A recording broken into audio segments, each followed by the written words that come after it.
When the Son of Man comes in his glory and all the angels with him, then he will sit on the throne of his glory. All the nations will be gathered before him, and he will separate people from one another, as a shepherd separates the sheep from the goats. And he will put the sheep at his right hand, and the goats at the left. Then the king will say to those at his right hand, "Come, you who are blessed by my Father, inherit the kingdom prepared for you, and from the foundation of the world. For I was hungry, and you gave me food. I was thirsty, and you gave me something to drink. I was a stranger, and you welcomed me. I was naked, and you gave me clothing. I was sick, and you took care of me. I was in prison, and you visited me." The word of God for the people of God.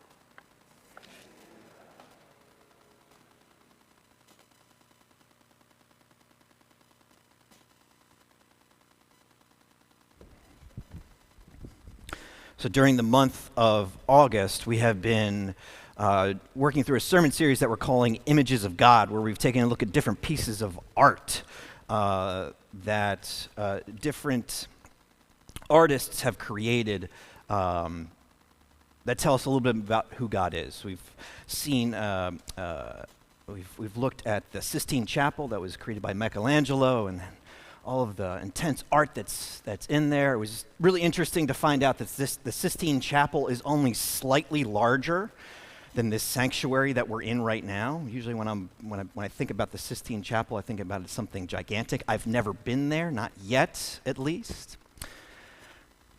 Another week we talked about Jesus Wept, which is a painting that shows us the compassion that Jesus had after losing a friend. Last week we listened to some music, so for those of you who missed out on it, your homework is to put on Spirit in the Sky by Norman Greenbaum on the way home and roll down the windows and listen to Spirit in the Sky. But this week we're going to talk about sculpture and physical pieces of art. We as humans have the ability to be able to create fantastic things.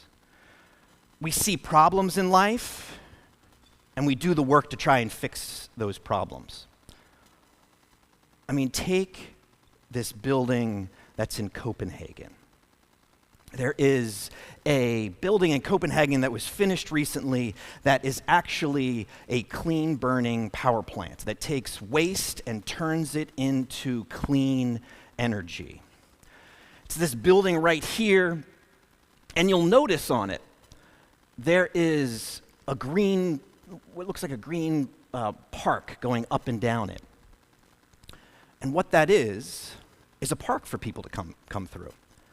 They have done such good work with creating clean energy from this refinery that the smoke that's blowing out there, you can breathe. I haven't tested it yet, but from what I've read, it's perfectly clean.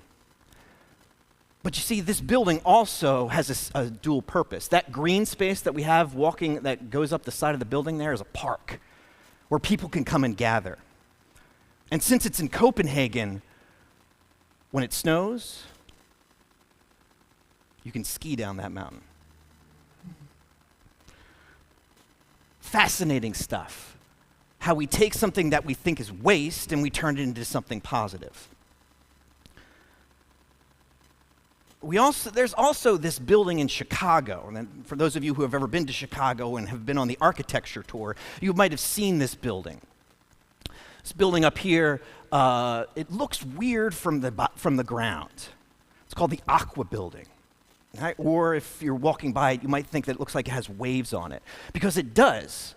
All of those waves that are going through that building right there are balconies. So if you live there, you have different kinds of balconies that you can walk out onto. And while it looks like a fantastic piece of art, it's also there to help the building regulate temperatures.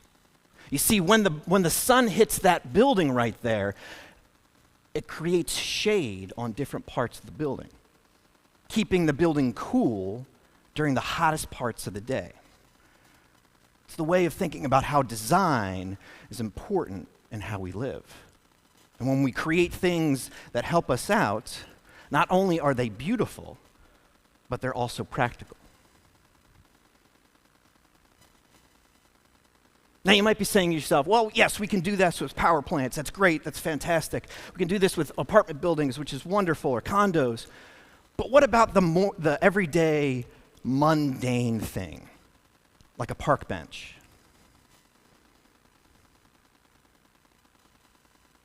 This is a way of designing park benches now.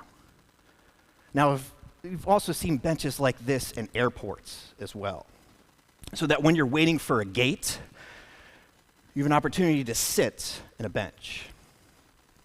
This bench looks a lot different than the benches that we might have grown up with that might have been wood slats that are over top of iron beams on either side.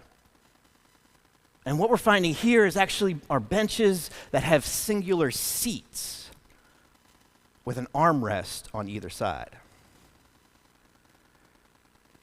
Benches like this were created for one purpose: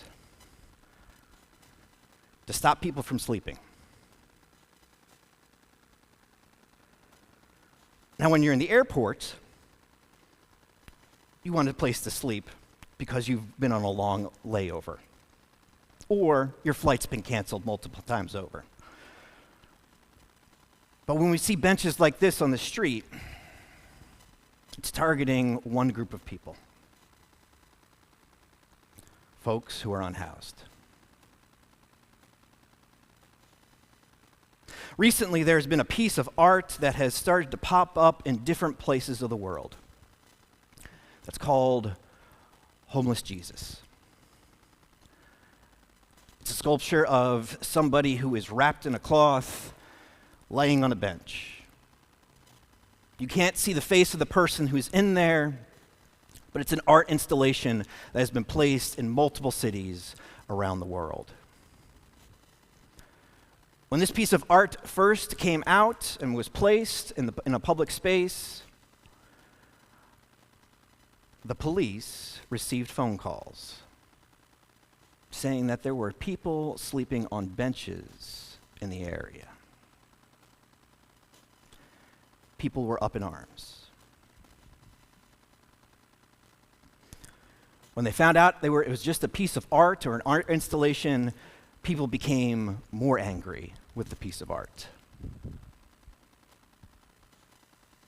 Why?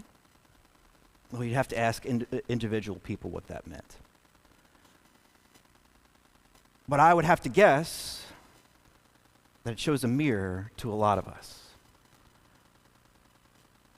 about what we're willing to accept in the public space. And the passage that Ashley read for us this morning is towards the tail end of the book of Matthew, where Jesus is talking about what it means to be ushered in to the kingdom of heaven, the community of God, the beloved community, what it means to create a space where people are welcome and where God's light shines bright.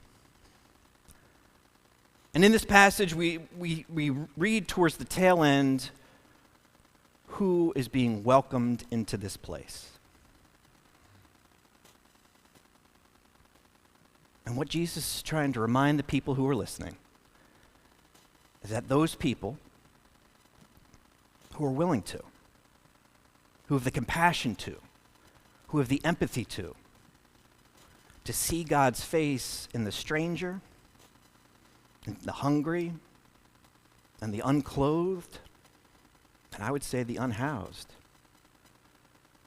When we see God's face in those people and we offer up help to those people, they will be ushered into a greater understanding of what God's light can be.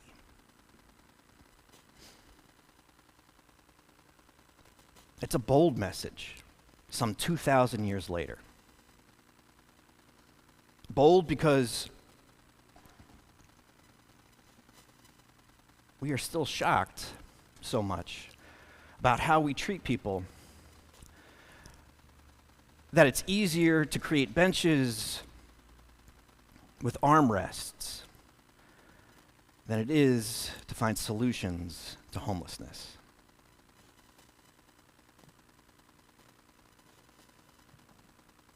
I mean, the vast majority of people who are unhoused are people who were living on the edge anyway.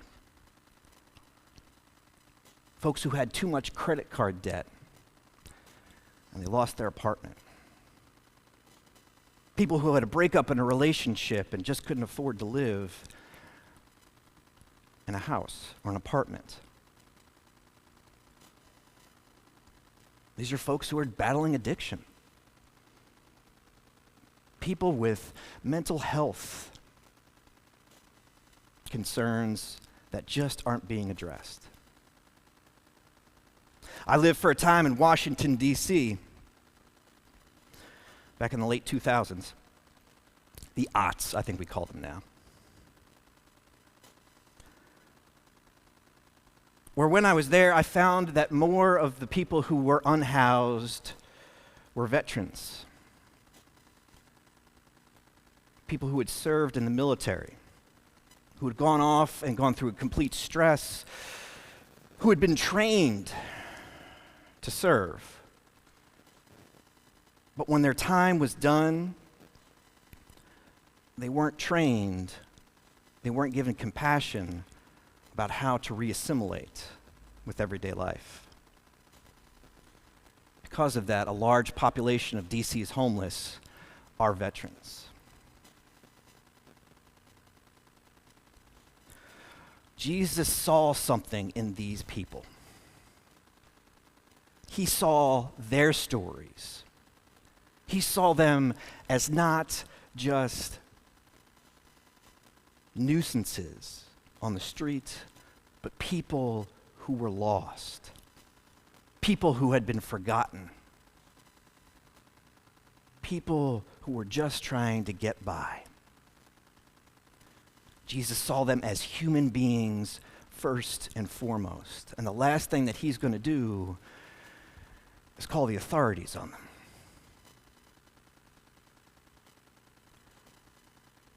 But rather find ways to compassionately care for them, to serve them, as well as see the value that is within them. Sometimes that can be covered up because we put our stories on why they are there.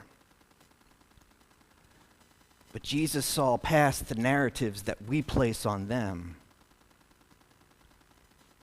and saw real people struggling in life and desperately seeking to find ways to make them be a part of something that made them whole so that they could recognize the holy within them.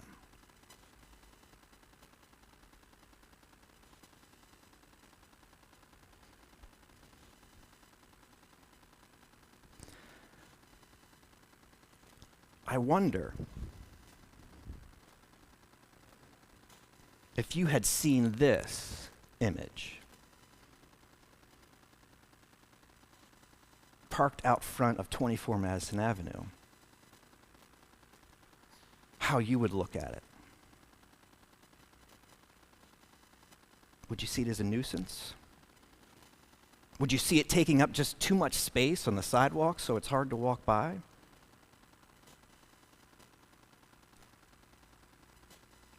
Would you see it as an opportunity for you to reflect on your own understanding of life? These are the questions that God invites us to reevaluate again and again. To see the person there. And to know that at any moment, that person could also be a Christ-like figure.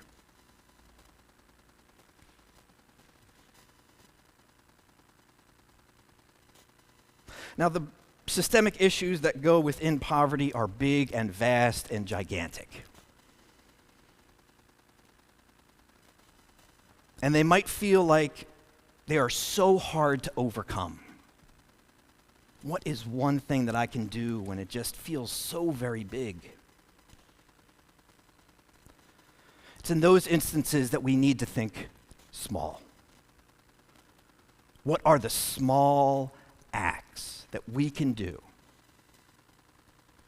that bring about compassion and love that bring about ways in which we see people as a full human being rather than just an object or a systemic issue.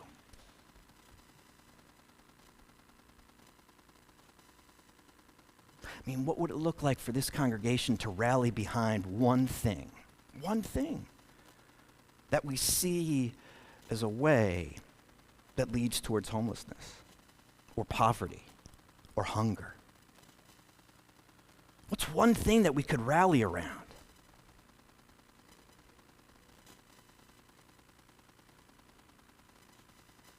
I wonder what it would look like if we as a church understood that within our schools right now, that our public schools, that there are children who are going hungry. And that in some of these places, there's also this thing called lunch debt, where if you can't pay for your school lunch in a given day, you start racking up a debt, kind of like credit card debt.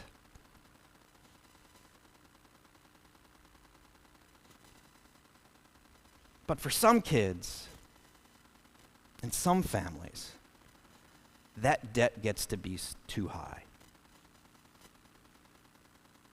I wonder if that's one small thing that we could tackle as a congregation.